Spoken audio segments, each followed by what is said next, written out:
Baik teman-teman sekalian, saya akan langsung masuk.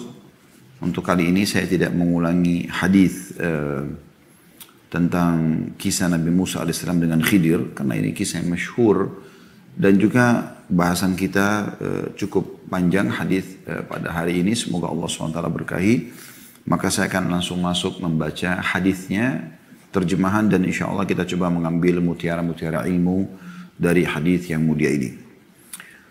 Hadis ini di halaman 140 bagian pegang bukunya, urutan dari awal kita belajar 129, sahih dari Abu Hurairah radhiyallahu anhu bahwa Rasulullah sallallahu alaihi wasallam bersabda, "Ja'a malakul maut ila Musa alaihissalam faqala lahu ajib rabbak."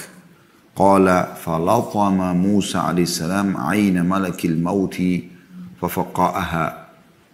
قال فرجع الملك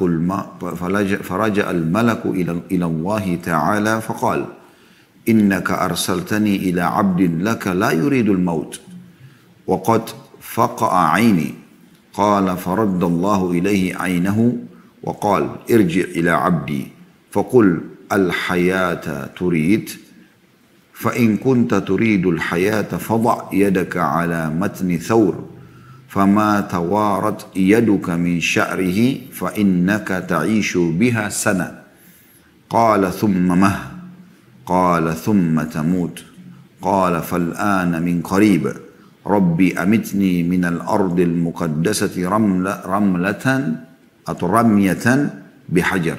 Saya ulangi, ربي أمتني من الأرض المقدسة رمية بحجر. قال رسول الله صلى الله عليه وسلم والله لو أني عنده لأريتكم قبره إلى جانب الطريق عند الكثيب الأحمر. Terjemahannya, kata Nabi SAW, malaikat maut datang kepada Musa AS. Lalu berkata kepadanya, penuhilah panggilan Rabbmu. Lalu beliau bersabda, maka Musa alaihissalam menampar mata malaikat maut, lalu mencungkilnya. Kemudian malaikat maut atau malaikat ini kembali kepada Allah Ta'ala seraya berkata, engkau mengutusku kepada hambamu yang tidak menginginkan kematian. Dan dia mencongkel mataku. Beliau SAW melanjutkan hadisnya, lalu Allah mengembalikan matanya kepadanya. Maksudnya malaikat maut seraya berfirman, kembalilah kepada hambaku lalu katakan, apakah kamu menginginkan kehidupan? Jika kamu menginginkan kehidupan, maka letakkanlah tanganmu di atas punggung sapi. Lalu dari bulunya yang menempel pada tanganmu, maka kamu akan hidup 1 tahun dengannya setiap helai bulu tersebut. Musa bertanya alaihissalam, kemudian setelah itu apa? Maka dijawablah, kemudian kamu akan mati, atau kemudian mati. Musa AS berkata, kalau begitu sekarang saja, wahai Rabbku, matikanlah aku di tanah yang disucikan, sepanjang lemparan batu. Rasulullah SAW bersabda, demi Allah, sekiranya aku di sisinya, niscaya benar-benar aku perlihatkan kuburnya kepada kalian, berada di samping jalan, di sisi bukit merah.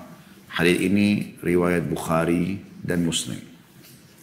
Baik, ini adalah bacaan untuk kita baru baca bahasa Arab hadis dan terjemahannya secara letterlet. Kita tentu seperti biasa teman-teman sekalian akan mengorek hikmah-hikmah daripada hadis ini. Namun sebelumnya saya akan coba masuk ke makna global dulu. Malaikat maut datang kepada Musa alaihissalam. Di sini maksudnya dalam postur manusia. Dan bukan postur aslinya sebagai malaikat maut. Itu salah satu makna yang perlu difahami, karena tadi saya baca secara letterlet ya. Kemudian dia berkata kepada Musa, penuhilah panggilan Rabbmu, maksudnya ruhmu akan saya cabut. Maka Musa pun sempat marah dan menampar bagian mata malaikat maut sehingga matanya tercungkil. Nah, di sini mungkin terjemahan yang lebih tepat bukan mencungkilnya ya, tapi menampar bagian mata sampai matanya keluar ya. Kemudian malaikat itu kembali kepada Allah Ta'ala dan mengatakan, engkau mengutusku kepada hambamu yang tidak menginginkan kematian. Dia telah merusak mataku. Maka Allah pun mengembalikan mata malaikat maut, kemudian berkata kepadanya, malaikat maut kembalilah kepada hambaku, maksudnya Musa alaihissalam, dan tanyakan kepadanya, apakah kamu masih mau hidup? Ya, ini kita bukan lagi terjemah detail, tapi makna ya, supaya bisa difahami makna hadits ini. Jika kamu memang masih mau hidup, maka letakkan tanganmu di atas punggung sapi. Berapa lembar rambut yang tersentuh oleh tanganmu itu, begitulah jumlah umur yang bisa kau dapatkan. Hitungannya per 1 bulu 1 tahun. Tentu ini banyak sekali ya. Karena kalau diletakkan tangan di atas punggung seekor sapi, misalnya telapak tangan orang dewasa, itu sangat banyak bulu yang tersentuh, gitu kan. Allah Subhanahu wa taala menawarkan, kalau dia mau, boleh dia hidup sejumlah bulu itu. Misal yang tersentuh adalah 100 lembar bulu, berarti dia punya 100 tahun umur ke depan. 1000 lembar berarti 1000 tahun ke depan. 2000 berarti 2000 tahun. Ya. Namun Allah Subhanahu wa taala mengilhamkan di hati Musa alaihissalam, dan Musa bertanya. Musa alaihissalam pertama sudah terima itu. Penawaran yang sangat luar biasa. Mau mati tapi dipanjangkan umurnya, gitu kan. Dan dia pun diberikan umur yang sangat luar biasa panjangnya gitu. Maka Musa alaihissalam bertanya kembali, setelah itu, setelah saya diberikan umur tambahan nanti, apakah saya juga akan mati? Kata malaikat menjawab dari Allah Subhanahu wa taala, iya.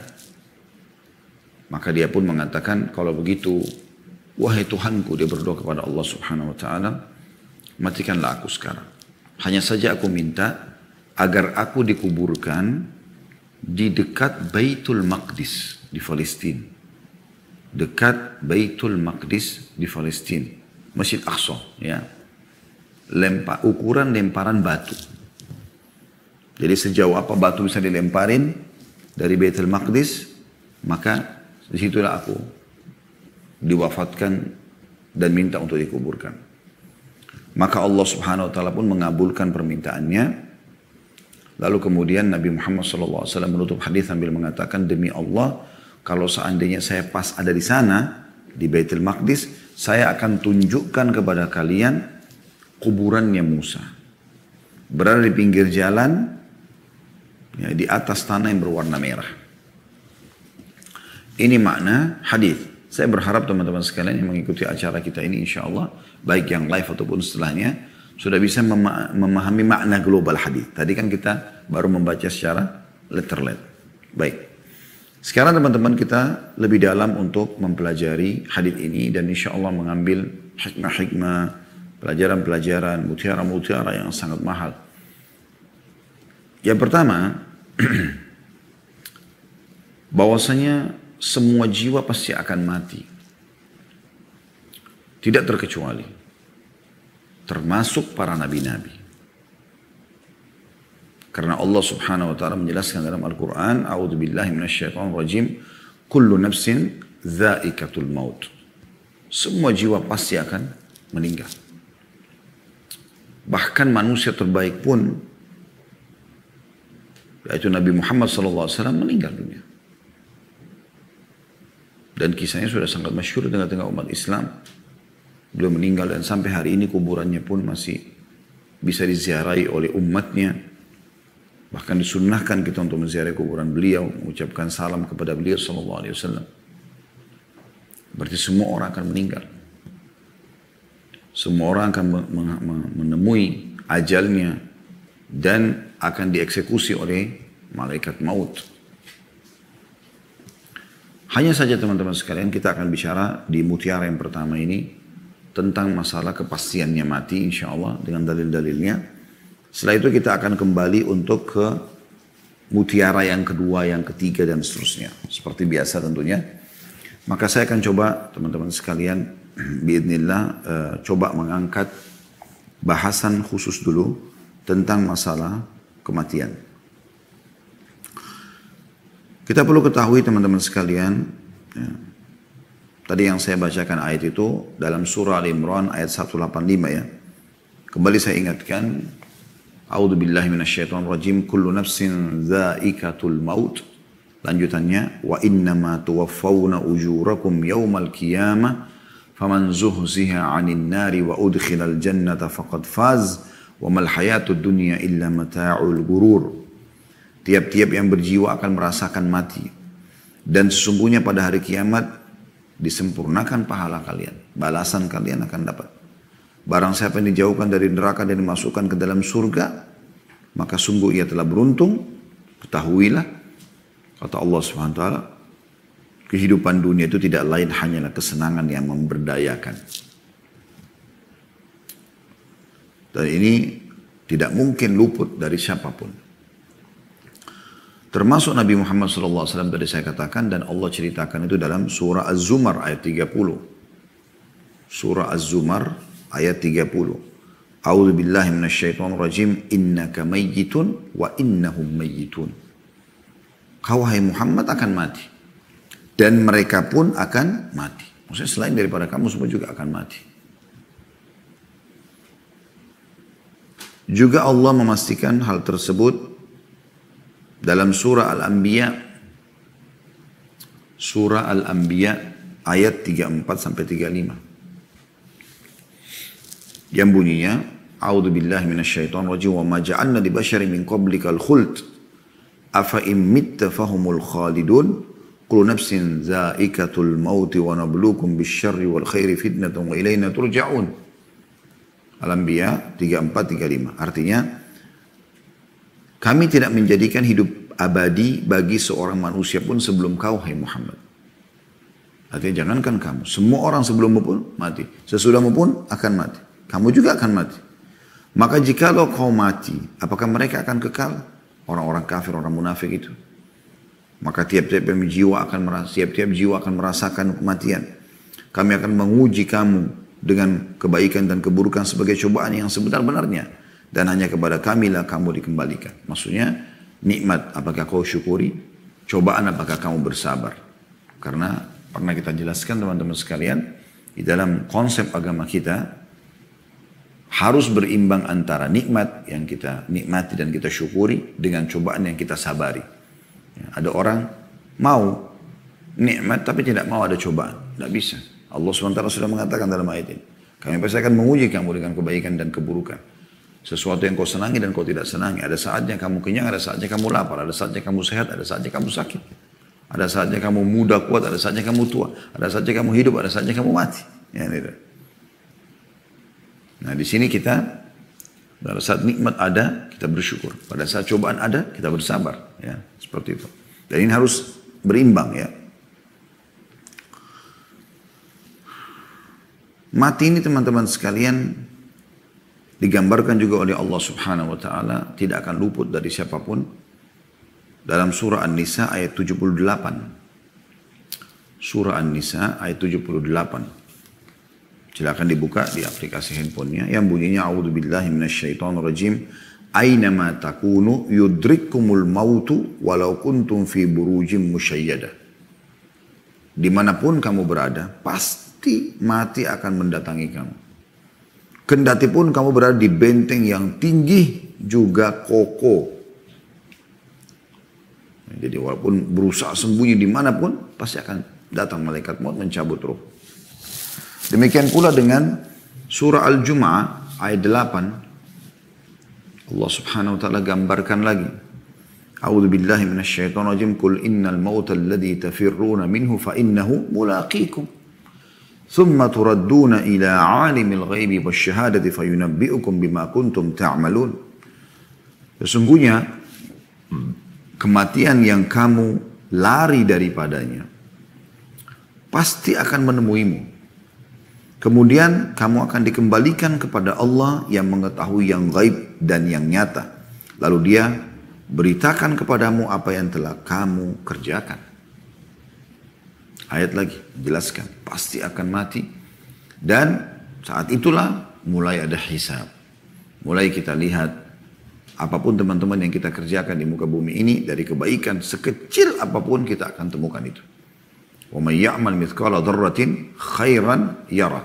Siapa yang buat seperti biji sawi dari kebaikan, senyum dengan muslim, sedekah dengan sepotong roti, apalah ya, kita akan lihat, akan kita temukan hasilnya. Oleh karena itu kalau Anda beribadah teman-teman sekalian, ini nasihat buat diri saya dulu, kemudian teman-teman sekalian ingat, ibadah itu bukan Allah yang butuh, tapi kita yang butuh terhadap ibadah tersebut. Kita yang akan merasakan nanti balasannya. Kalau orang beribadah dengan maksud bahwasanya Allah butuh, dia seperti store kewajiban. Seperti dia kerja di perusahaan, yang penting dia kasih tugasnya ke perusahaan lalu dia terima gajinya. Bukan seperti itu kepada Allah Azza wa Jalla. Allah tidak butuh dengan amal-amal kita. Dalam sebuah hadis qudsi yang sahih, kata Nabi SAW, Allah berfirman, wahai hamba-hambaku, amal-amal yang aku perintahkan kepada kalian, sesungguhnya untuk kalian, aku kembalikan buat kalian. Ditugaskan lalu kemudian diberikanlah balasan oleh Allah Subhanahu wa Ta'ala. Allah tidak butuh semua itu. Nah kalau kita mengubah persepsi kita teman-teman sekalian, ternyata ibadah yang kita kerjakan, kita yang membutuhkannya, maka kita akan lebih khusyuk dalam sholat. Kita akan lebih maksimal dalam bersedekah. Kita akan terus mengejar membaca Quran, zikir, berdoa, jenguk orang sakit, bakti sama orang tua. Karena kita tahu kita butuh dengan amal itu. Nah ini konsep yang benar. Sekali lagi ini konsep yang benar.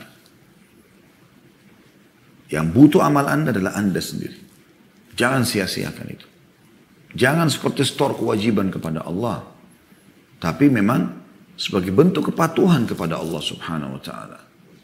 Bentuk kepatuhan. Ya, rasa cinta, ingin mendapatkan ridha Allah Subhanahu wa Ta'ala. Jadi harus difahami baik-baik tentang masalah ini.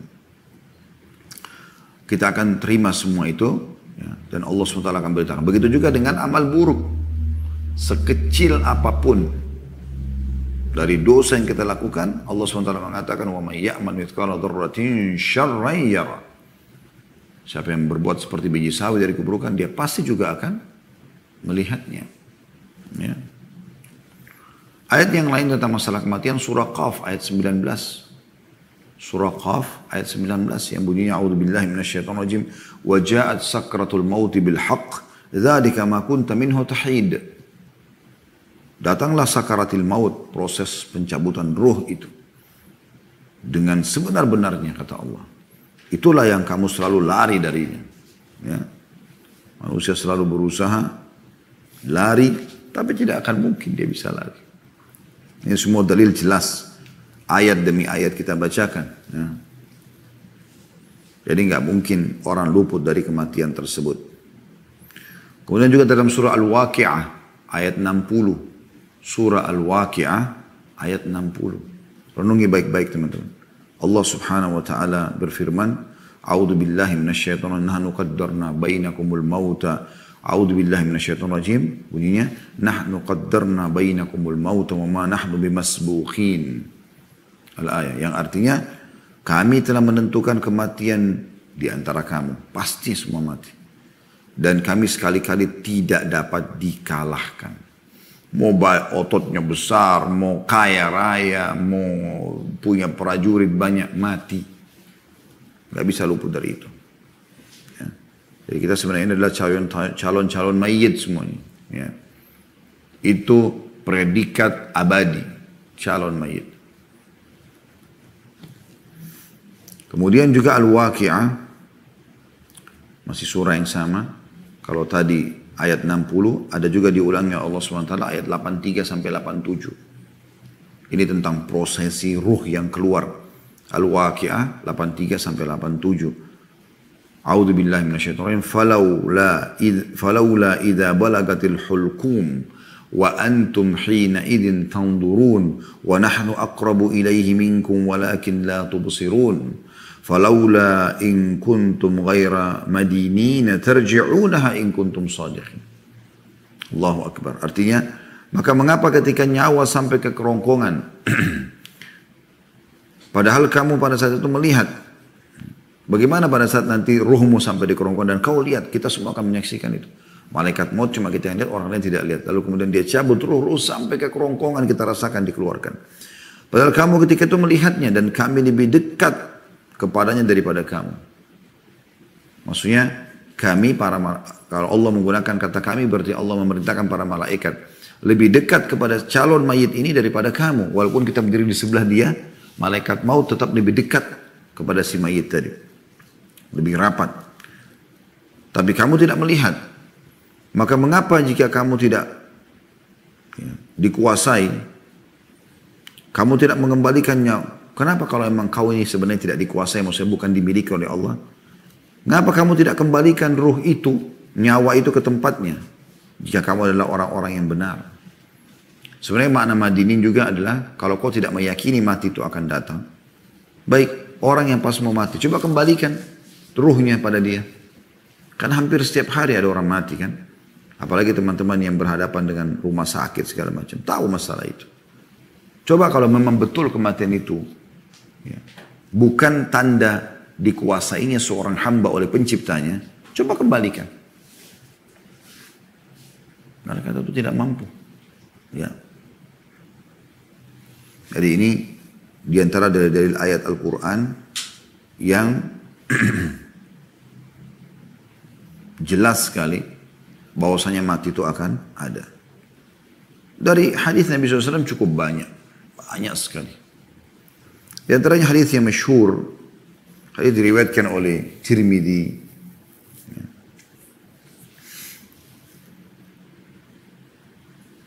dan ini disahihkan oleh Syekh Albani, atau dihasankan lebih tepatnya. Yaitu hadis dari Abu Hurairah radhiyallahu anhu bahwasanya Rasulullah SAW bersabda, "A'maru ummati ma baina sittina ila sab'in wa aqalluhum man yajuzu dhalik." Umur umatku, kata Nabi SAW, pasti kalaupun lewat sedikit sekali antara 60 sampai 70. Ini yang umumnya. Ada yang meninggal sebelumnya, ada yang meninggal sebelumnya, tapi ini yang umum mayoritas terjadi. Dan sangat sedikit di antara mereka yang melewati itu. Ibnu Majah sebutkan ini di nomor 4236. Dan Tirmidzi disebutkan di nomor 3550. Berarti kan menandakan pasti mati. Sedikit yang melewati, maksudnya tidak ada yang melewati. Kalaupun ada sampai 80, 100, itu bisa dihitung jari. Ya.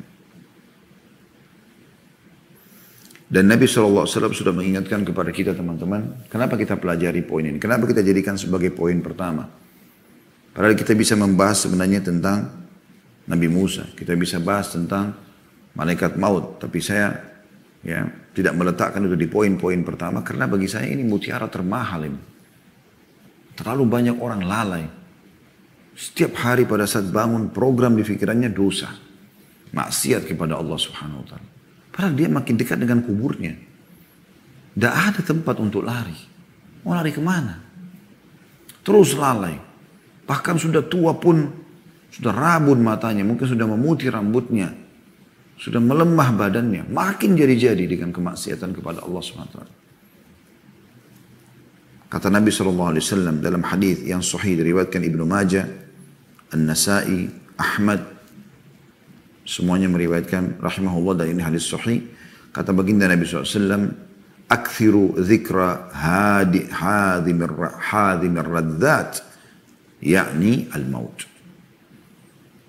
Perbanyaklah mengingat pemutus kenikmatan, yaitu kematian. Saya kenikmatan dunia. Ya. Di dalam lafaz yang lain, lafaznya At-Tabarani dan juga Al-Hakim, "Akthiru dzikra hadhimil ladzat al-maut fa innahu lam yadhkurhu ahadun fi liqin min al-'aishi illa wassa'ahu alayhi wa la dzakarahu fi sa'atin illa dhayyaqaha alayhi." Perbanyaklah mengingat pemutus kenikmatan, maksudnya kenikmatan dunia, yaitu kematian. Karena sesungguhnya tidaklah seseorang mengingatnya di waktu sempit kehidupannya, lagi susah, lagi lapar, lagi di PHK, lagi segala macam cobaan hidup lagi ada. Kalau dia ingat mati, kecuali itu akan melonggarkannya. Atau melonggarkan kesempitan hidup orang itu. Toh juga saya akan mati. Misal gitu ya. Itu sabda Nabi SAW ya. Dan tidaklah seseorang mengingatnya di waktu dia lagi lapang, kecuali akan menyempitkan keluasan hidup orang tersebut. Maksudnya menyempitkan celah-celah di mana dia bisa bermaksiat kepada Allah Subhanahu wa taala. Dan ini disebutkan dalam Jami'us Shaghir di nomor 1222 ya. Maka ini teman-teman sekalian dalil-dalil yang sangat jelas tentang masalah kematian itu pasti ada. Dan banyak sekali sebenarnya dalilnya ya. Ini sebagian saja, sekelumit yang kita ambil. Dan Nabi SAW menjadikan orang yang suka menjadikan kematian sebagai sebuah peringatan bagi dia. Toh dia juga akan mati ya, seperti itu kurang lebih. Itu adalah orang mukmin yang paling cerdas. Dengarkan hadisnya. Hadis ini diriwayatkan Ibnu Majah dengan sanad hasan nomor 4259. Dan Syekh Albani menyebutkan dalam As-Sahihah di nomor 1384. Dari Ibnu Umar radhiyallahu anhu bahwasanya beliau berkata, "Kuntu ma'a Rasulillah sallallahu alaihi wasallam." Aku pernah satu hari bersama Rasulullah SAW. Faja'ahu rajulun minal ansar. Datang seseorang dari Ansar. Fasallama ala Nabi sallallahu alaihi wasallam. Thumma qala. Kemudian dia mengucapkan salam kepada Nabi SAW. Lalu dia berkata, "Ya Rasulullah, ayyul mu'minina afdal?" Wahai utusan Allah, siapakah orang mukmin yang paling afdal? Ini kecerdasan sahabat ini bertanya ya. Karena dia ingin mencapai derajat itu. Kita sekarang sudah beriman ya Rasulullah. Siapa di antara kita yang beriman ini yang paling afdal, yang paling mulia di sisi Allah Subhanahu wa taala? Qala ahsanuhum khuluqa. Setelah faham syariat, diamalkan orang-orang mukmin, siapa yang paling baik di antara mereka? Yang paling baik akhlaknya. Tata kerama, dermawan, ramah, senyum dan segala macam. Kemudian qala fa ayyul mu'minina akyas. Kalau begitu akhlak kami sudah tahu, berarti itu yang paling afdal. Kalau ada dua orang mukmin A sama B, si A sama B sama-sama ibadahnya, sholat malamnya, sholat duhanya, sholat wajibnya, segala macam hal penampilannya mirip pun menandakan orang beriman. Siapa di antara mereka yang paling afdal? Yang paling baik akhlaknya, yang paling ramah, yang paling dermawan, yang paling suka senyum dan seterusnya. Lalu orang ini dengan cerdasnya bertanya, radhiyallahu anhu, walaupun tidak disebutkan namanya, cuma dari seorang Ansar, dia mengatakan siapa orang mukmin yang paling cerdas? Ini luar biasa menandakan kecerdasan sahabat ini. Qala aktsaruhum lil maut dzikra wa ahsanuhum lima ba'dahu isti'dada ulaikal akyas. Yang paling cerdas orang beriman adalah orang yang paling banyak mengingat kematian dan yang paling bagus atau yang paling banyak memperindah persiapan untuk menghadapinya. Amal-amal saleh. Mereka adalah orang-orang yang paling cerdas. Nah ini luar biasa hadis ini teman-teman sekalian. Hadis ini memang layak sekali untuk kita jadikan sebagai closing bahasan dalam masalah kematian ya sebenarnya. Karena banyak sekali dalil kalau kita mau bahas tentang masalah kematian. Tapi tentu kita juga sampai sini karena masih ada poin-poin mutiara yang lain yang kita ingin bahas dari hadis. Cuma ingin saya titik beratkan dari sekian banyak dalil ini teman-teman sekalian. Menjelaskan kepada kita bahwasanya mati itu pasti akan datang. Makanya Umar bin Abdul Aziz rahimahullah berkata, aku tidaklah pernah melihat suatu yang yakin, yang pasti, kecuali ya, atau seperti kematian. Tidak bisa orang lupa. Setiap detik kita bisa menghadapi kematian. Teman-teman buka matanya, buka pikirannya, buka hatinya. Setiap detik kematian bisa datang. Beliau mengatakan, namun disayangkan sekali, sedikit orang yang mau mempersiapkan diri untuk itu. Ini dinukil oleh Imam Qurtubi dalam tafsir beliau dari perkataan Umar bin Abdul Aziz rahimahullah.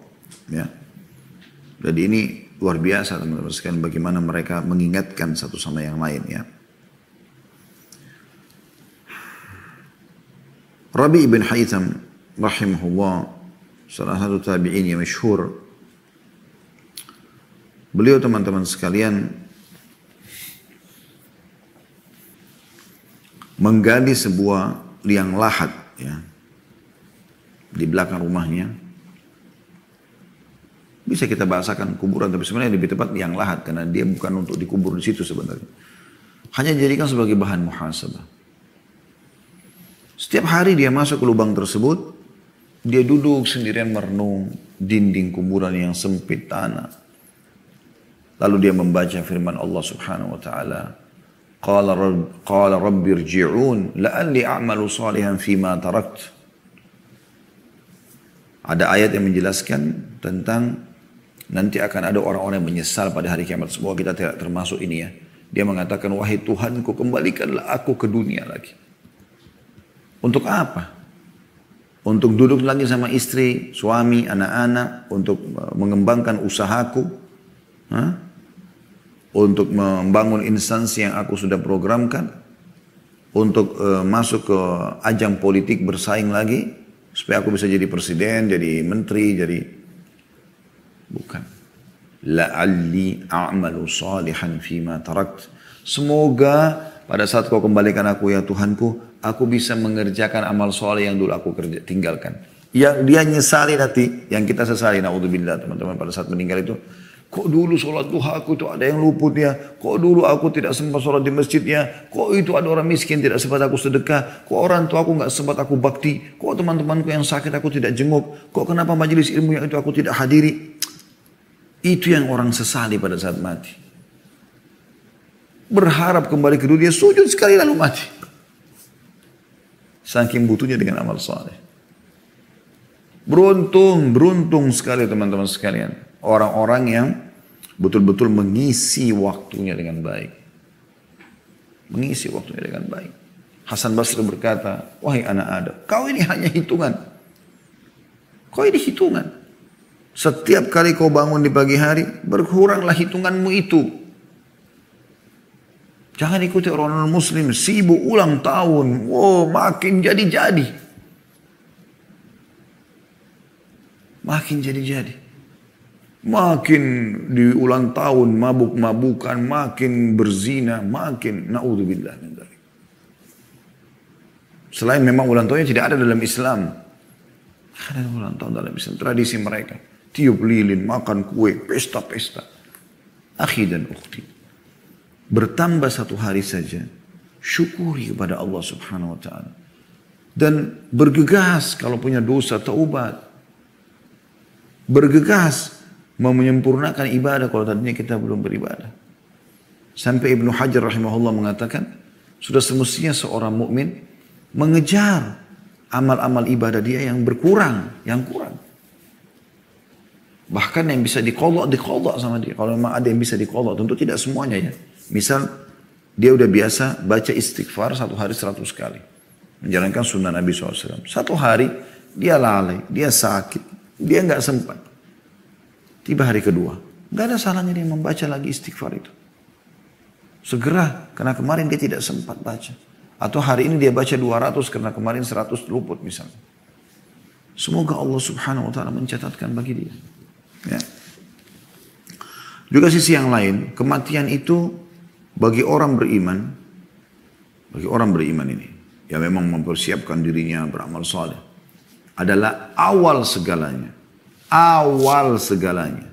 Mati itu kebahagiaan. Mati sama dengan kebahagiaan bagi orang beriman. Bahagia. Lepas dari segala macam cobaan dunia. Lapar, haus, ngantuk, segala macam. Gangguan orang, fitnah, gunjing, sukses, gagal. Berhasil sekali, turun lagi nanti. Nggak ada lagi semua. Sudah selesai. Ahli surga makan bukan karena lapar. Orang kalau makan karena lapar, maka dia targetnya bukan menikmati, tapi menghilangkan laparnya. Anda pernah lapar kan? Pada saat Anda lapar, targetnya adalah menghabiskan makanan itu. Bagaimana hilang laparnya? Maka orang lapar tidak perlu mengetahui makanan enak atau tidak.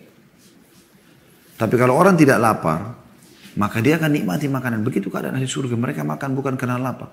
Mereka minum bukan karena haus. Ya. Bahkan dinukil dari beberapa pendapat ulama, di surga orang sudah tidak tidur lagi. Kenikmatan abadi.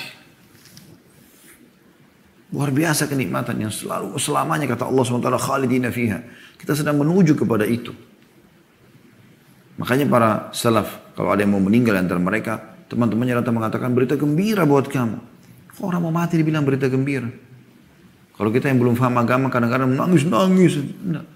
Berita gembira buat kamu. Mereka senyum. Karena sebentar lagi kau akan bertemu dengan Allah. Sebentar lagi kau akan ketemu dengan Rasulullah SAW. Sebentar lagi kau akan melihat hasil daripada amal solehmu. Bergembira. Mereka sangat gembira. Dan Allah jelaskan dalam Al-Quran masalah itu. Orang mukmin kalau meninggal dunia, maka akan datang malaikat yang menjelaskan kepada mereka mengatakan, Allah khawfu, jangan kalian takut. La khawfun alaikum wala antum tahzanun. Ya. Ada jelaskan dalam ayat Al-Quran ya, tapi ini kurang lebih perkataan malaikat mengatakan bahwasanya jangan kalian takut, jangan kalian sedih. Jadi gembira buat mereka. Tapi yang jadi masalah sekarang adalah kematian bagi orang kafir, orang munafik, akhir segalanya. Selesai urusannya. Kalau dia meninggal dalam keadaan kafir, nggak ada lagi pertolongan.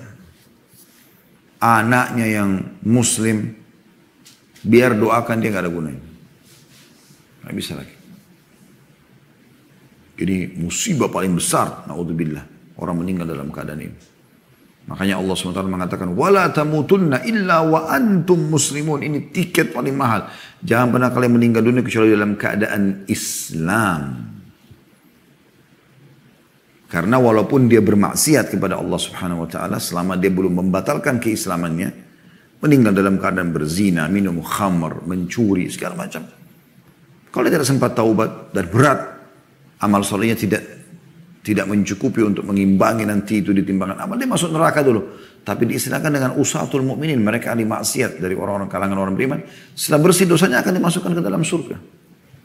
Sampai banyak riwayat yang sudah saya jelaskan ya, kalau teman-teman lihat di playlist YouTube ada kajian kita tentang kajian kitab ya Rasulullah SAW cerita tentang surga dan neraka. Itu insya Allah teman-teman saya ajak untuk mengikuti. Saya akan mereview kembali, tapi memang tentang bab nerakanya saja ya.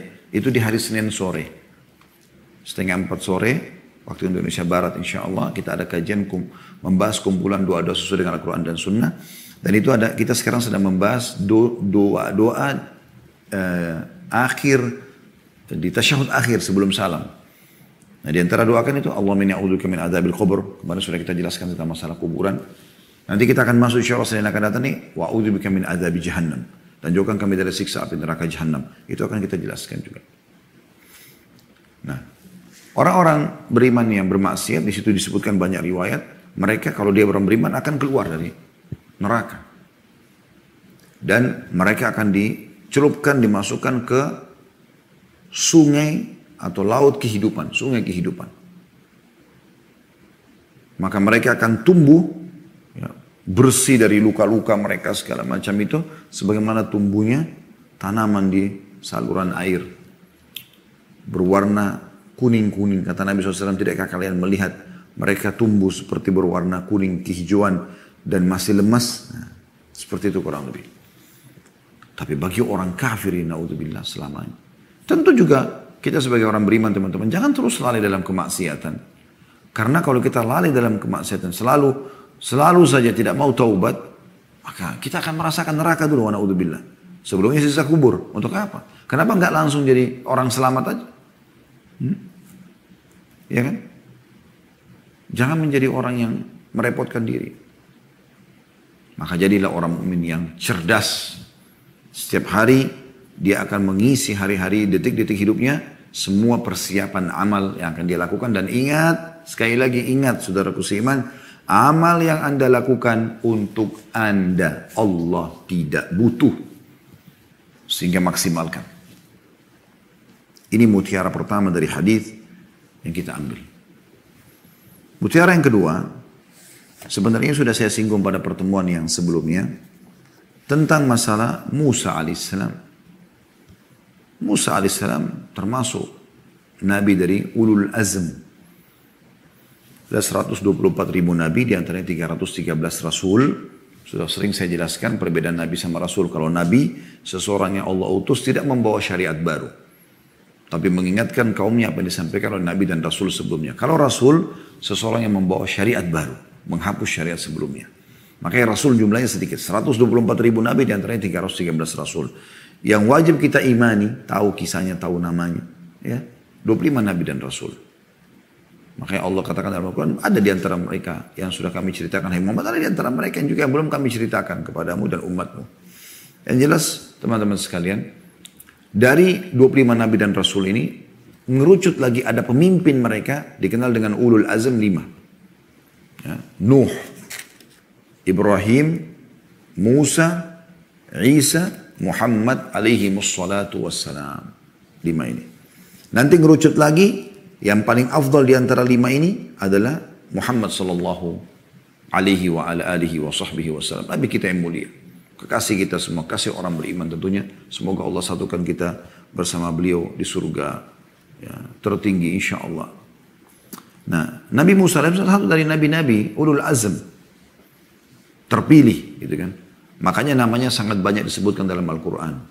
Tidak kurang dari 120 kali disebutkan Musa alaihissalam. Hampir rata-rata surah-surah dalam Al-Quran, apalagi surah panjang itu ada kisah Musa alaihissalam. Ya. Walaupun tidak ada surah namanya surah Musa, nggak ada. Nabi-nabi lain ada surah Yunus, surah Ibrahim, surah Hud, ya, surah Yusuf, ada kan? Surah Muhammad alaihi wassalatu wassalam. Tapi Musa nggak ada. Cuman kisah Musa alaihissalam kalau kita perhatikan, kalau anda sering baca Quran, apalagi anda mengkhatam, anda ulangi lagi, tidak asing lagi. Terulang-ulang kisah Musa alaihissalam dalam Al-Anbiya. Dari Al-Baqarah ada, Al-Imran ada, terus dalam surah-surah ini ada. Dalam Al-Qasas, hampir semuanya surah ini ada nama-nama Musa alaihissalam. Nah, banyak sekali disebutkan. Bahkan lebih banyak disebutkan namanya daripada Nabi Muhammad SAW sendiri. Tapi bukan berarti lebih mulia daripada Nabi Muhammad SAW ya. Cuma memang banyak hal yang kita disuruh ambil pelajaran dari kisah beliau. Termasuk yang kita jelaskan pada pertemuan yang lalu di hadis sebelumnya ya. Hadis nomor 128 tentang kisah beliau alaihi salatu wassalam dengan Khidir alaihi salatu wassalam. Jadi memang Musa alaihi salam punya kisah sendiri dan Nabi mulia yang perlu kita ketahui kisahnya kurang lebih seperti itu. Tapi yang saya sebutkan pada kesempatan ini adalah kurang lebih 120 kali disebutkan namanya yang saya temukan datanya gitu ya. Dan banyak sekali yang kita bisa ambil pelajaran dari kisah beliau. Di antaranya tentu kisah yang unik ini. Yaitu kisah bagaimana dia berhadapan dengan malaikat maut. Ya. Kemudian dia memukul malaikat maut. Ini kan kalau nggak dijelaskan dengan benar orang bisa salah fahamin. Berarti manusia bisa lawan malaikat. Nah ini perlu diluruskan. Tentu jawabannya tidak bisa. Di sini malaikat bukan datang dalam postur aslinya malaikat. Tapi datang dalam rupa manusia. Maka pada saat malaikat mau datang dan mengatakan kepada Musa alaihissalam. Ya, jawablah panggilan Tuhanmu. Artinya dia mau matikan. Musa alaihissalam di sini memukul malaikat maut bukan karena tidak patuh kepada perintah Allah subhanahu wa ta'ala. Karena malaikat maut dalam bentuk manusia, ada kemungkinan ini malaikat atau bukan. Maka Musa alaihissalam menamparnya. Karena bahasa ini bahasa berat. Jawab panggilan Tuhan maksudnya, saya akan matikan kau sekarang. Mirip kalau ada orang datang kepada kita lalu mengatakan, saya akan matikan kau sekarang. Saya ini manusia. Siapa kau ini mau matikan saya gitu ya. Seakan-akan akan menyerang dia. Ya, karena proses pencabutan ruh kan akan dicabut ruhnya. Gitu. Dikeluarkan. Dari ubun-ubun ya. Nah, di sini teman-teman sekalian, yang perlu kita fahami adalah, bukan berarti Musa alaihissalam membangkang terhadap perintah Allah. Bukan juga malaikat maut tidak bisa melawan. Jangan itu yang difahami, jangan itu yang dibahas.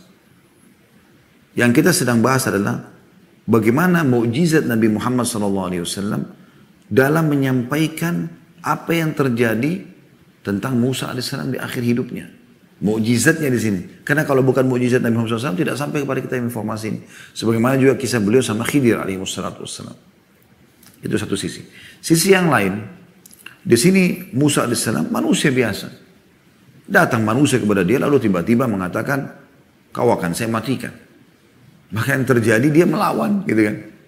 Andai saja Musa alaihissalam sudah tahu dari awal ini adalah malaikat maut, tentu dia tidak akan melawan. Karena sudah tahu seorang nabi. Kita saja orang-orang beriman bukan di kalangan nabi tahu kalau malaikat maut datang nggak mungkin kita melawan gitu kan. Seperti itu. Dan ini berarti Allah subhanahu wa ta'ala ya, yang telah mengatur semua takdir hamba-hambanya lebih tahu hikmah kenapa terjadi seperti ini. Dan kenapa sampai kepada kita. Membuktikan juga bahwasanya malaikat maut juga makhluk. Nanti akan kita jelaskan di mutiara yang ketiga insya Allah masalah itu ya. Yang jelas Musa alaihissalam punya kisah unik di sini dan dia pun ya, melakukan ini pada malaikat maut sampai malaikat maut kembali kepada Allah lalu mengatakan kepada ya, malaikat maut sesungguhnya ya, malaikat maut mengatakan ya Allah engkau mengutus aku kepada hamba-Mu yang tidak mau mati. Maka Allah mengembalikan matanya.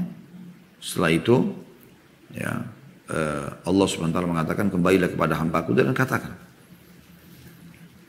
kalau dia masih mau hidup lagi maka dia boleh meletakkan tangannya di atas punggung sapi, berapa bulu yang tersentuh dengan tangannya itu atau kalau dia angkat tangannya ada bulu yang melekat ya, begitulah jumlah umur per satu bulu 1 tahun.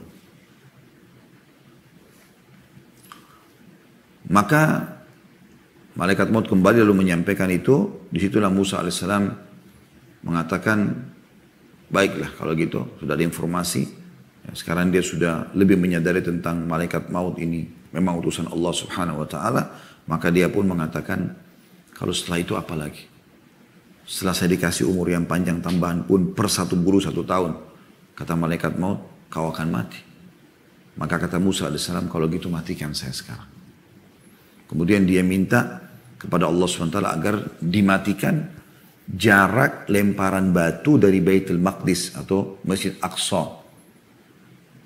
Lalu Nabi SAW memastikan di penutupan hadits mengatakan demi Allah kalau saya lagi ada di Baitul Maqdis saya tunjukkan kalian di mana kuburannya. Lalu Nabi SAW sebutkan cirinya. Apa cirinya? Cirinya adalah dia ada di pinggir jalan di atas gundukan tanah berwarna merah kan begitu dikatakan ya. Demi Allah kata Nabi SAW di akhir hadis. Sekiranya aku di sisinya, di sana, Baitul Maqdis, ini saya benar-benar aku perlihatkan kuburnya Musa kepada kalian. Berada di samping jalan, di sisi Bukit Merah. Nah, bukan tumbukan tanah, di sisi Bukit Merah. Ya. Juga saya ingin tambahkan di sini teman-teman, mungkin yang pernah ke Palestina ya.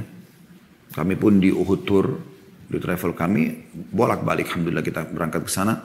Dan ada tulisan buku saya sudah terbit, Palestina yang terlupakan. Setelah saya bolak-balik ke sana sekitar alhamdulillah 3-4 kali. Saya melihat kok umat Islam banyak yang belum ke sana ya.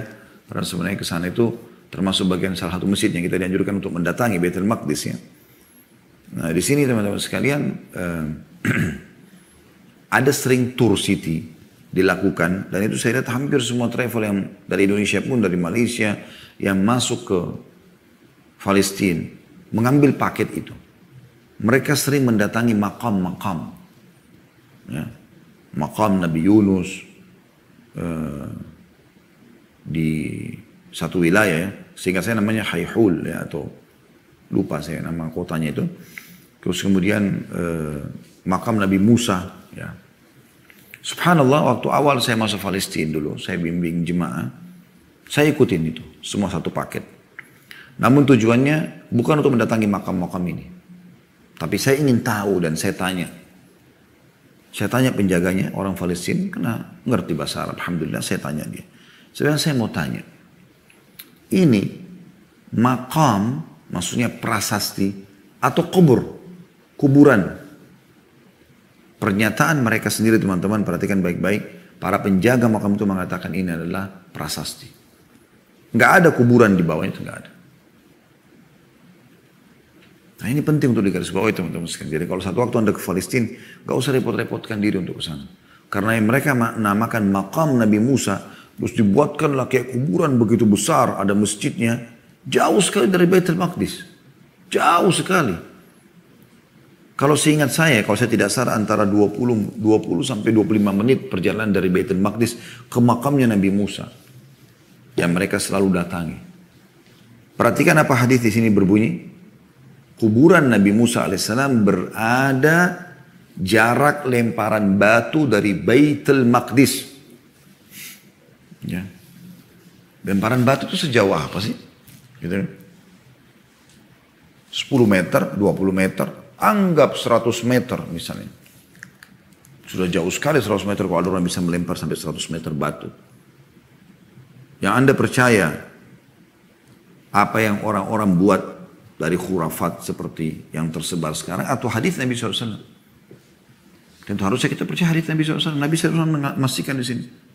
Sesuai dengan permintaan Musa AS. Minta agar dimatikan, dikubur jarak lemparan batu dari Baitul Maqdis. Nabi SAW disebutkan. Di pinggir jalan, di dekat Baitul Maqdis, di gunung atau bukit berwarna merah. Gitu. Dan perlu Anda ketahui ya, kita dalam Islam tidak dikhususkan atau tidak ada dalam perintah agama kita khusus mendatangi makam-makam nabi-nabi ini. Karena orang buat banyak sekali. Ya. Di Jordan juga ada. Mereka buat segala macam makam. Ya. Padahal sebenarnya belum ada kepastian semua itu. Karena makamnya Nabi Syuaib. Sekian panjang gitu. Bahkan di lokasi Baitul Maqdis sendiri. Yang kurang lebih 14.000. Ya, seingat saya sekitar 14.000 meter ya. 1,4 hektar ya. Luasnya kalau saya tidak salah. Luas itu kurang lebih. Itu ada satu bangunan tua, sekarang jadi seperti sekolah, gitu kan. Kebetulan di situ dijadikan sekolahnya Syekh Yusuf. Syekh Yusuf ini imam. Saya kenal beliau karena setelah saya tahu ternyata beliau angkatan Universitas Islam Madinah juga, tapi beliau senior kami tentunya. Kemudian kami bawa jemaah, biasanya beliau ceramah, sampaikan nasihat. Ternyata di madrasah beliau itu di dalam lokasi masjid itu, ya, tentu di dalam lokasi yang sekitar 14.000 meter, kalau misalnya kita gambarkan meja ini, di paling depan ada namanya Masjid Kibli, ya, itu yang paling depan. Kemudian Anda biasa lihat yang kubahnya emas, kubat sakhra, itu semua masih dalam lokasi area masjid ya. Dimanapun kita sholat kita dapat keutamaan tentunya. Dan Anda bisa kembali ke buku kami, Palestina terlupakan, cukup banyak keutamaan. Negeri Syam, Palestina, Baitul Maqdis sudah kami sebutkan semuanya. Tapi jelas hadis-hadis mulia banyak sekali. Di antaranya yang Nabi Sulaiman AS memohon kepada Allah Subhanahu Wa Taala agar siapapun yang datang ke Baitul Maqdis sholat, ya, setelah beliau renovasi ya, maka diampuni dosanya seperti baru dilahirkan oleh ibunya. Dan Allah Subhanahu Wa Taala kabulkan itu. Sebagaimana dijelaskan oleh Nabi SAW. Yang jelas teman-teman sekalian, di situ ada makam Nabi Sulaiman. Panjang sekali, mungkin 10 meter lebih ya. Ditutup sama gorden. Lalu Syekh Yusuf sendiri mengatakan, ini ya Khalid makam. Bukan kuburan Nabi Sulaiman AS. Tapi mereka yakini begitu. Maka sampai sekarang tentunya karena beliau yang pegang dan semoga insya Allah selamanya tidak dihususkan ziarah ke situ. Tapi beliau perlihatkan ini panjang sekali dari ujung tembok ke ujung tembok. Maka ini harus hati-hati diperhatikan. Ini tambahan informasi karena saya lihat banyak jemaah kita juga yang berangkat ke sana ya. Baik, ini yang berhubungan dengan Musa alaihissalam dan akhirnya beliau juga meninggal dunia, serta tidak dinukil riwayat bahwasanya Nabi SAW mengatakan datanglah ke kuburannya Syuaib ada di sini, Daud ada di sini, gitu kan? Di Palestina banyak sekali tuh, termasuk Daud alaihissalam. Saya pernah datang ke sana. Orang Yahudi pada menangis sana, meyakini itu adalah makamnya Nabi Daud alaihissalam. Tapi itu semua tidak ada kepastiannya. Dan saya pernah mendapatkan informasi dari sebagian guru kami, mereka mengatakan bisa dipastikan kalau Allah Subhanahu Wa Taala memang menjaga satu-satunya kuburan Nabi yang pasti adalah kuburan Nabi Muhammad SAW untuk menjelaskan kepada umat manusia inilah Nabi yang kalian ikuti di zaman akhir zaman ini. Ya, setelah beliau diutus tentunya Sallallahu Alaihi Wasallam. Mutiara yang ketiga yang kita bisa ambil teman-teman sekalian tentang malaikat maut. Nah, ada hal yang perlu kita perbaikin di sini. Seringkali mungkin Anda dengar ada perkataan mengatakan malaikat maut bernama Israel. ya, Israel. Maka coba kita telusuri di sini teman-teman sekalian, sumber tentang malaikat maut bernama Israel itu adalah berita dari Israiliyat, bukan dari syariat Nabi Muhammad SAW. Israiliyat maksudnya informasi dari ahli kitab sebelum kita. Jadi belum pernah ada hadis atau ayat Al-Quran menjelaskan kalau Jibril, Mikail, Israfil, ya itu disebutkan namanya. Tapi Israel nggak disebutkan namanya. Makanya setelah memaparkan surah Sajdah ayat 11 yang berbunyi A'udzubillahi minasyaitonir qul yatawaffakum malakul maut alladzi wukkila bikum tsumma ila rabbikum turja'un. Katakan hai Muhammad, malaikat maut yang diserahi untuk mencabut nyawamu akan memastikan kamu atau akan mematikan kamu, kemudian hanya kepada Tuhanmu kamu akan dikembalikan. Kata As-Sindi atau As-Sindi, penamaan Israel itu tidak satupun hadis yang derajatnya marfu, nggak ada yang bisa dipegangi. Al-Manawi ya, dalam kitabnya Faidul Qadir jadi 3 halaman 32 berkata, setelah menyebutkan bahwa malaikat maut itu lebih dikenal dengan ya, Israel, beliau berkata, saya tidak menemukan nama Israel dalam riwayat.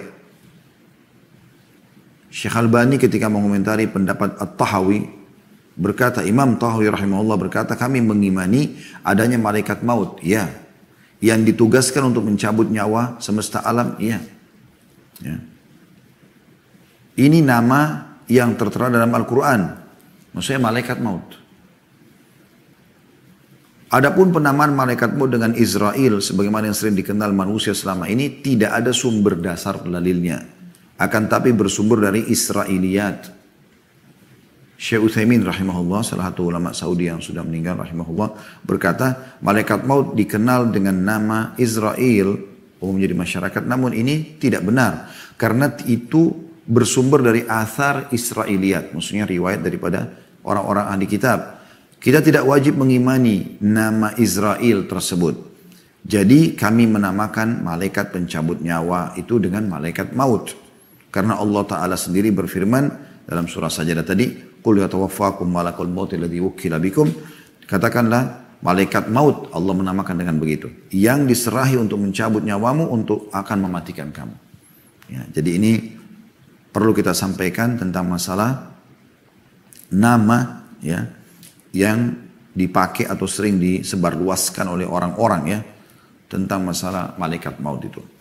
Terakhir teman-teman sekalian, kita tutup dengan masih masalah kematian.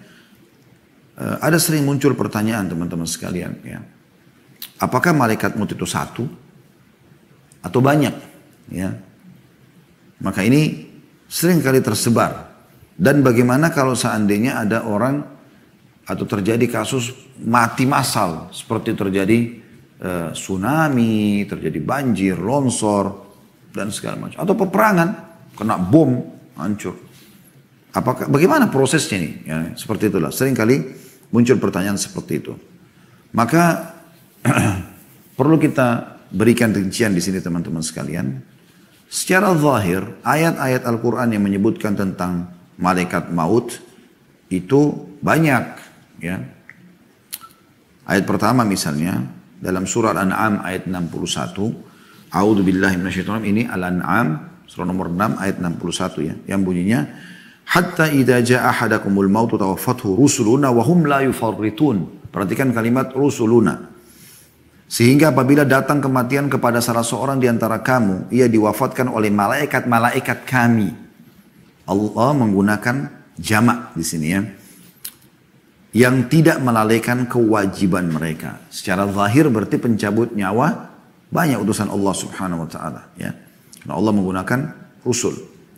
Begitu juga dengan Allah sebutkan dalam surah An-Nahl ayat 28. A'udzu billahi minasyaitonir rajim alladzina tatawaffahumul malaikah. Orang-orang yang diwafatkan oleh malaikah. Malaikah jamak daripada malak. Jadi diwafatkan oleh para malaikat-malaikat. Ya, jadi ini jamaknya gitu kan. Jadi ini secara zahir Al-Quran gitu. Para ulama telah menelah masalah ini cukup dalam. Kesimpulan terbaiknya adalah pada dasarnya malaikat maut itu yang memang memegang ya tugas utama adalah satu. Tetapi ia memiliki pembantu-pembantu yang membantu dia untuk melakukan hal tersebut ya.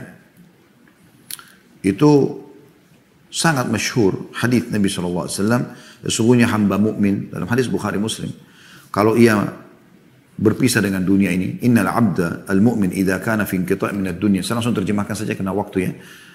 Sungguhnya orang mukmin kalau akan berpisah dengan dunia ini dan menuju ke akhirat, maka turunlah kepadanya para malaikat dari langit yang memiliki wajah yang putih ya, seperti terangnya matahari. Mereka membawa kain kafan dari kafan-kafan surga gitu kan. Sampai duduk ya, yang dapat dijangkau dengan pandangan mata. Kemudian datanglah malaikat maut alaihissalam duduk di bagian kepalanya. Kemudian mencabut rohnya. Dan ini hadis sahih riwayatkan Ahmad nomor 18.063. Ya. Kemudian juga Ibnu Abbas berkata radhiyallahu anhuma, limalakil mauti a'wanun minal malaika yukhrijuna ar-ruhu minal jasadi fayaqbiduha al-malakal maut idan tahaq ilal hulkum. Malaikat maut memiliki peran ya, atau memiliki pendukung-pendukung dari kalangan malaikat, atau mereka para malaikat tersebut mengeluarkan ruh dari jasad hingga saat ruh itu sudah mencapai kerongkongan maka malaikat maut mencabutnya. Jadi ada yang membantu dia. Tafsir Ibnu Katsir jadi 3 halaman 239. Ya. Jadi tidak heran kalaupun ribuan orang yang mati dalam waktu yang bersamaan, maka tetap mudah bagi malaikat maut ya. Tetap mudah bagi malaikat maut karena banyak yang membantunya untuk mengeluarkan ruh tersebut ya. Dan pada saat sudah sampai di kerongkongan atau di mana baru dialah yang mengeksekusi itu ya. Ada sebuah statement yang menarik dari Imam Mujahid rahimahullah, salah satu tabi'in yang masyhur. Anna dunya baina yaday malakil mauti qad tasti baina yaday insani ya'khudhu min haitsu sya'. Sesungguhnya dunia ini di hadapan malaikat maut tidak ubahnya bagaikan sebuah piring yang posisinya berada di hadapan seorang manusia. Ia bisa mencomotnya sesukanya.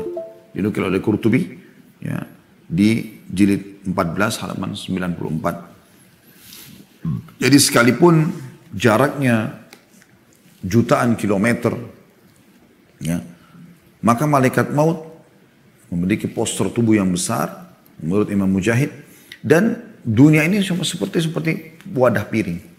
Kita kalau sebarin nasi ya di piring kita walaupun banyak penuh, kan kita bisa comot yang mana saja kita mau. Ya. Itu gambarannya gitu. Jadi malaikat maut ya tidak ada masalah dengan itu semua. Dan ini sebenarnya tidak perlu terlalu kita rincikan sebenarnya. Maksudnya kita terlalu fikirkan itu. Yang penting bagaimana kita mempersiapkan masalah kematian ya. Cuman ini kan ada bahasan para ulama. Juga ada rasional kan, supaya orang menjawab syubhatnya orang dan tidak usah lagi dibahas lebih dalam nantinya gitu kan. Kalau seandainya PLN misalnya di Indonesia mau padamkan api, lampu, apakah dia harus datangi setiap rumah orang untuk dipadamkan? Saya tidak, nggak perlu. Ada sentralnya selesai kan gitu. Kurang lebih seperti itu. Jadi ini jawaban tentang masalah malaikat maut ya. Jadi ada yang membantunya, hanya saja teman-teman sekalian yang nanti eksekusi terakhir adalah malaikat maut, dan Allah SWT berikan beliau alaihissalatu wassalam ya kemampuan untuk bisa mencabut ya. Dan tentu kita semua juga akan menyaksikan itu. Tinggal tunggu waktunya, dan semoga Allah tutup kita dengan husnul khatimah. Alhamdulillah.